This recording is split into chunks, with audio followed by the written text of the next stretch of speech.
Nous avons décidé en Île-de-France de mettre la santé au cœur de nos politiques. Alors ça n'était pas une évidence, parce que la santé ne fait pas partie directement de nos compétences.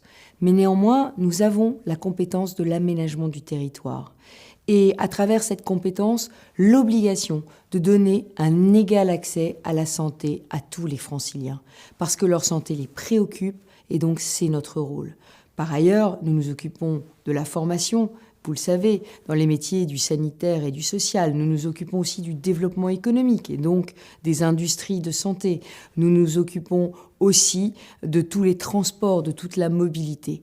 Bref, nous sommes à l'interface de toutes les politiques de santé. Alors ça peut surprendre, mais l'Île-de-France est le premier désert médical français. Le premier désert médical français, cela veut dire que nous devons avoir une action structurante pour apporter plus de santé au plus près des Franciliens. Pour cela, nous agissons dans toute une série de domaines. Les maisons de santé. Nous en avons déjà soutenu financièrement 50 et nous nous fixons comme objectif d'en soutenir 100 d'ici 2021.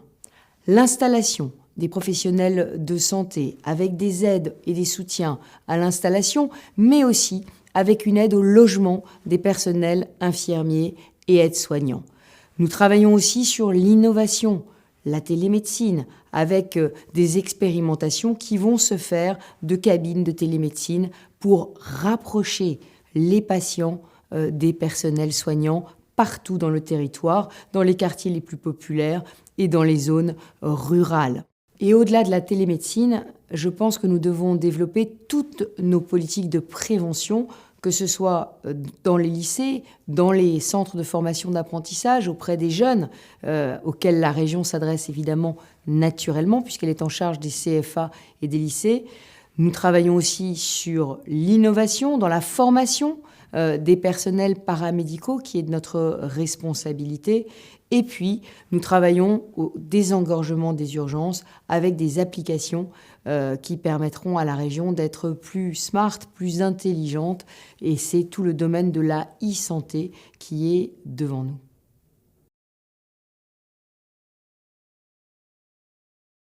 Je crois que les cliniques et les hôpitaux privés sont un élément absolument clé de la structuration du paysage de santé en Île-de-France et que tout le monde doit travailler en synergie. La médecine libérale, l'hôpital public et les hôpitaux et les cliniques privées. Pourquoi ? Mais parce que nous sommes complémentaires.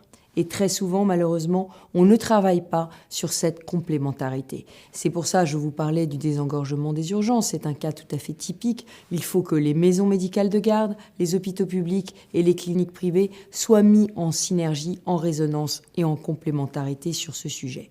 Je vous parlais aussi du logement des personnels infirmiers et aides-soignants.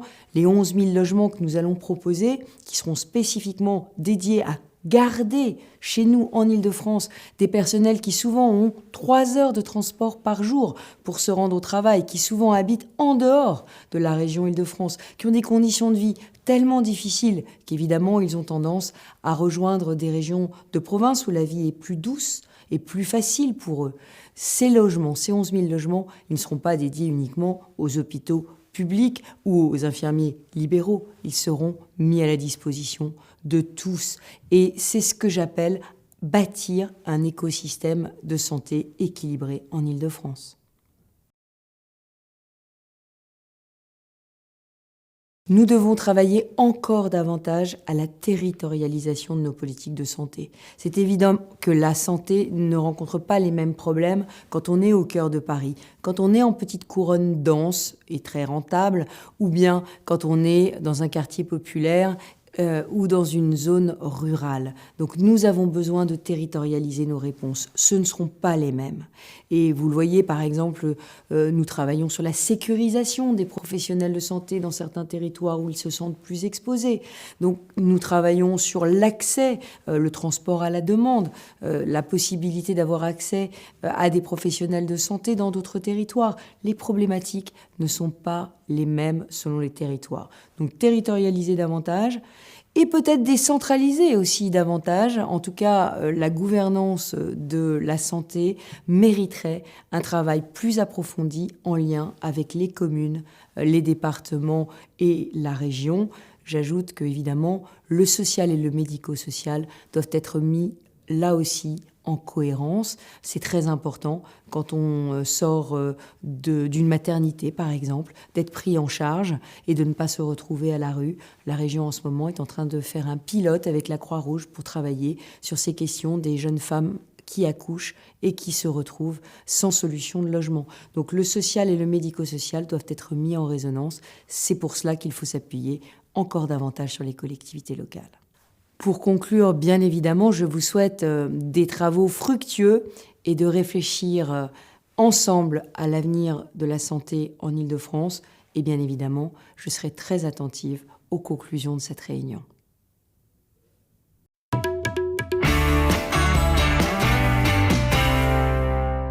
En matière de santé, comme dans tous les autres domaines, la région Île-de-France, c'est la région de tous les excès. C'est la région la plus riche, c'est la région dans laquelle on a un réseau hospitalier, public comme privé, d'une densité absolument incroyable, presque même unique au monde. On a les meilleures équipes de recherche, on a les différentes agences de régulation, on a un tissu économique industriel qui est parmi les plus puissants en Europe et aussi dans le monde, quand on regarde les spots de santé et de croissance. Et dans le même temps, c'est aussi une région d'excès, puisque c'est une région où on concentre la pauvreté, c'est une région dans laquelle les écarts d'espérance de vie sont extrêmement élevés, 7 ans d'écart d'espérance de vie au sein même de la région Île-de-France.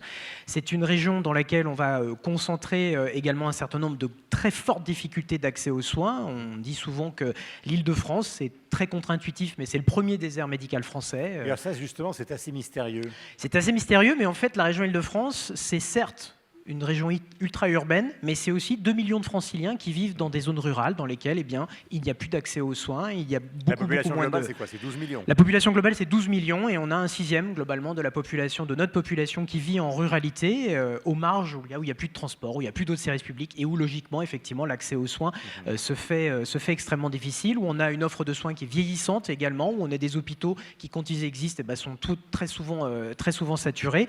Et c'est là, effectivement, qu'on a nous beaucoup à agir. Donc la problématique de cette région, c'est à la fois d'être capable de gérer ce contraste, et c'est surtout, et ça c'est le sens de notre projet avec Valérie Pécresse, c'est de se dire que cette région, elle souhaite faire de la santé le cœur de son développement. En un mot, la vocation et en tout cas l'ambition de la région Île-de-France, c'était une région monde, c'était une région leader, c'était une région dans laquelle on crée de la richesse. Et on est plus que convaincu que la santé, elle va participer, elle doit participer de cette stratégie-là de conquête et de recherche. Et c'est pour ça qu'on choisit aussi de travailler non seulement sur l'aspect développement économique, soutien aux entreprises, aux start-up, où on est là pour financer des campus, tout ce qu'on fait aujourd'hui sur le plateau de Saclay, ce qu'on fait à Cancer Campus. Il y a un budget? Alors on a un budget effectivement qui est assez conséquent. On met globalement sur toutes les questions de santé, de formation, de lutte contre les désertifications médicales, de soutien aux professionnels, de recherche, de l'ordre de 350 millions d'euros par an. Donc c'est un budget qui est important, qui n'est rien évidemment à comparer de celui de l'État, mais en tout cas, nous, notre souhait, c'est de travailler sur ces questions de santé, non seulement sur le développement économique, mais aussi comme un enjeu de cohésion sociale, parce que très clairement, si on veut partir à la conquête du monde, si on veut être une région qui attire les meilleurs, eh bien on doit être aussi une région qui sait se développer harmonieusement, qui sait travailler sur son lien social, sur son tissu social. Et on a vraiment la conviction, et malheureusement l'actualité immédiate nous en a donné, vous y faisiez référence il y a un instant, une illustration, eh bien la santé participe aussi de ce sujet de préoccupation, de ce sujet dans lequel beaucoup de nos concitoyens considèrent qu'ils seront moins bien soignés demain qu'aujourd'hui, dans lequel ils sentent que le système leur échappe. Eh bien nous, notre objectif, eh bien, c'est de travailler sur ces fractures, c'est d'avoir un programme de région solidaire, et c'est de travailler avec l'ensemble des acteurs, hospitaliers privés, hospitaliers publics, privés à but non lucratif. Vu l'état de besoin, de la demande et vu l'importance de ces sujets, on a très clairement besoin de tout le monde. Attention, je vous surveille, Cédric. Est-ce que vous pourriez dire aujourd'hui, ou plutôt ce matin, solennellement, que la région Île-de-France en matière de santé, parce qu'on donne toujours souvent l'exemple et recherche et en matière sociale, l'exemple de la France comme étant un des pays leaders dans le domaine de la santé, est-ce qu'à l'intérieur du pays, vous pourriez dire que la région Île-de-France, c'est l'endroit du monde où on est le mieux soigné avec les difficultés que vous venez de souligner? Alors en tout cas, on souhaite le rester. Je crois qu'aujourd'hui, Est-ce que vous l'êtes? alors je crois qu'aujourd'hui en Île-de-France, on doit être parmi le monde l'un des endroits où on a en tout cas la plus grande réunion d'intelligence, le plus bel écosystème, mais qu'aujourd'hui, notre point faible, c'est parfois la difficulté, on est en France aussi, de mettre en lien les acteurs. Je le disais, on a un tissu hospitalier qui est vraiment fantastique, on a un tissu de recherche, on a un tissu de développement économique. Nous, notre travail, eh bien, c'est de créer les tuyaux, c'est de créer les lieux, les infrastructures, les rencontres. C'est tout le sens de notre projet sur le plateau de Saclay, c'est de mettre dans un même endroit des lieux de soins, de recherche, le commissariat à l'énergie atomique, des hospitaliers, des industriels, du public, du privé, pour surtout créer la recherche, créer les innovations de demain. Quoi, vous les convoquez, vous leur demandez de travailler ensemble? Alors surtout, on les attire pas simplement avec des subventions, on les attire avec un projet, on les attire aussi parce qu'ils sentent de l'envie, et ça c'est tout le travail qu'on essaye de mener, aussi à l'international, quand on participe sur des grands forums mondiaux, eh bien c'est d'attirer, c'est de faire venir les patrons de la pharma, les patrons des startups, c'est d'investir aussi sur les questions d'intelligence artificielle. On a un plan intelligence artificielle très focusé sur la santé qui est développé avec des recherches sur le cancer également. Mais l'originalité, je crois, de notre projet, c'est de se dire, certes, on doit travailler sur l'aspect développement économique, mais d'abord et avant tout, on travaille sur la cohésion sociale et le fait que les Franciliens aient mieux demain accès aux soins qu'ils ne l'ont aujourd'hui, parce qu'on a encore des trous dans la raquette qui ne sont pas acceptables aujourd'hui en Île-de-France. Cédric Arcos, est-ce que la situation actuelle est problématique? Alors la situation actuelle, elle est, oui, problématique à de nombreux égards. On voit aujourd'hui effectivement des déserts médicaux qui s'accélèrent, qui se creusent. On voit aujourd'hui effectivement, moi c'est ce qui me préoccupe le plus, et ce qui nous préoccupe le plus au sein de la région, on voit des Franciliens qui doutent. On voit des Franciliens qui doutent de notre capacité à préserver le système, à conserver l'accès aux soins, à conserver également la qualité des soins. Et je crois qu'on a vraiment une responsabilité, tous les acteurs, évidemment nationaux, mais aussi régionaux et locaux, de montrer qu'on est capable, ensemble, d'agir pour préserver, voire même améliorer. C'est tout le travail qu'on essaye de faire quand on soutient l'installation des professionnels de santé. Valérie Pécresse y faisait référence. On a un plan, on est la seule région de France à le faire, de construction de logements. On veut construire 11 000 logements pour les jeunes professionnels de santé, parce qu'on sait que le foncier, c'est un énorme problème en Île-de-France. De la même manière, pour les jeunes médecins qui s'installent, on a un plan, pas seulement de création de maisons de santé dans les déserts médicaux, mais on va plus loin. On va travailler sur le pluriprofessionnel, on va travailler sur les pratiques avancées, on va essayer d'aider tous nos professionnels finalement à développer ensemble des projets, et ça on est dans notre rôle et finalement dans notre conviction. Nous on est persuadés que la santé ne doit pas être que de l'offre de soins. La santé, si on veut transformer le système, si on veut agir sur véritablement améliorer l'état de santé de la population et des Franciliens, il faut que la santé elle devienne un ingrédient moteur de l'ensemble de nos politiques. La santé, c'est du logement, c'est du transport, c'est de la prévention, c'est de l'école, c'est de l'accès au sport, et c'est aussi de l'offre de soins. Malheureusement, ces sujets ils sont peu mis en valeur. C'est ce qu'on essaye de faire, modestement, très, très franchement, mais en tout cas avec nos moyens, on essaye de mettre justement beaucoup de moyens sur la table pour se dire que c'est en agissant sur tous ces déterminants de santé qu'on pourra transformer durablement un système et qu'on pourra essayer d'être moteur. La principale difficulté qu'on rencontre dans ce domaine, c'est que finalement, les régions, elles ont encore peu de rôle, on leur laisse peu de place. C'est à titre personnel, et c'est aussi ce que regrette la présidente de région.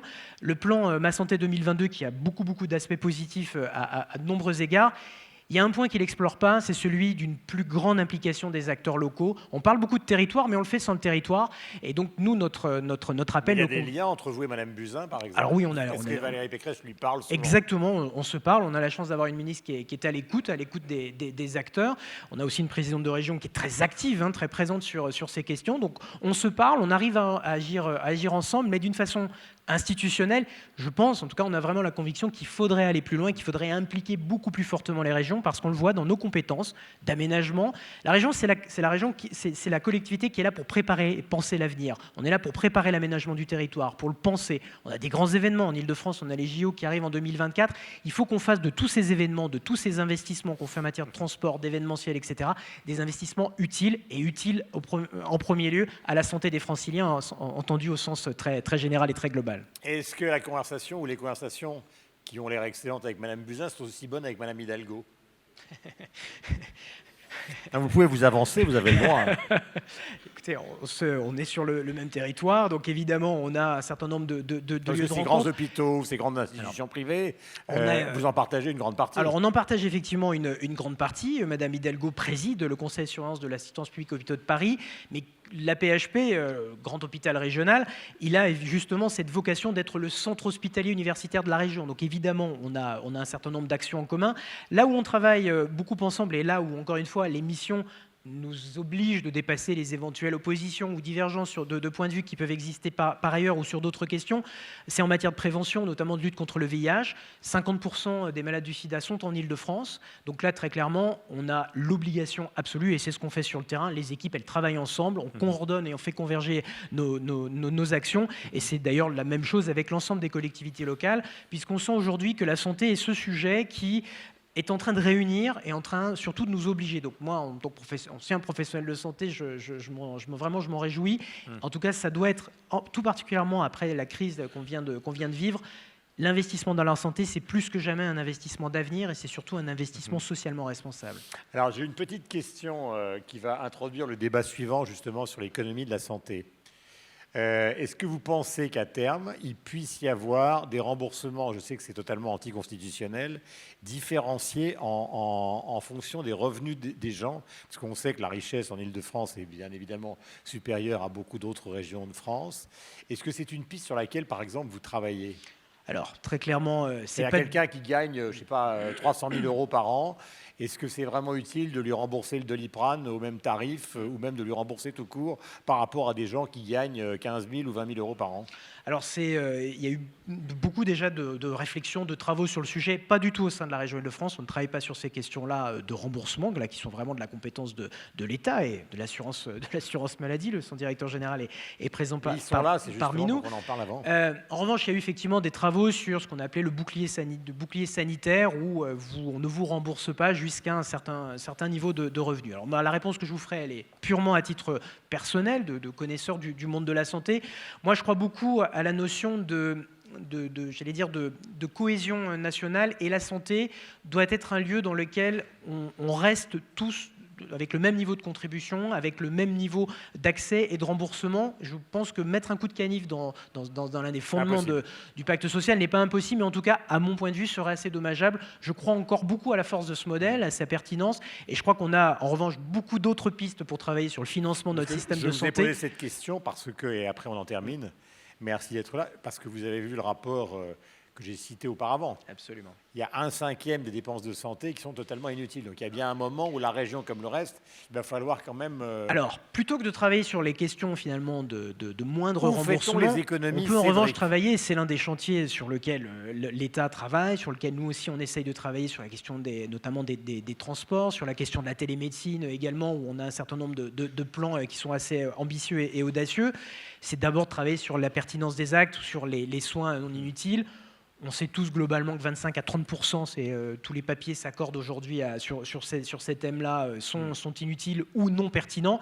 Là, il y a des décisions qui sont difficiles à prendre. Il y a aussi, je crois, moi, beaucoup dans la force de la circulation de l'information, c'est-à-dire qu'on voit qu'on améliore la pertinence des actes quand l'information est sur la table, quand on montre les écarts pratiques, quand on montre qu'effectivement que dans des régions on opère 2 fois plus que dans d'autres endroits. Eh bien, déjà le fait de poser les choses, et c'est ce que aujourd'hui les pouvoirs publics sont en train de faire, de le mettre en lumière, eh bien, on peut commencer à travailler sur les pratiques, et puis après, très clairement, il faut avoir un système de financement qui incite à la qualité et qui vienne pénaliser aussi la non-qualité. Je crois aussi que c'est les pistes qui sont sur la table, et en tout cas qu'on soutiendra.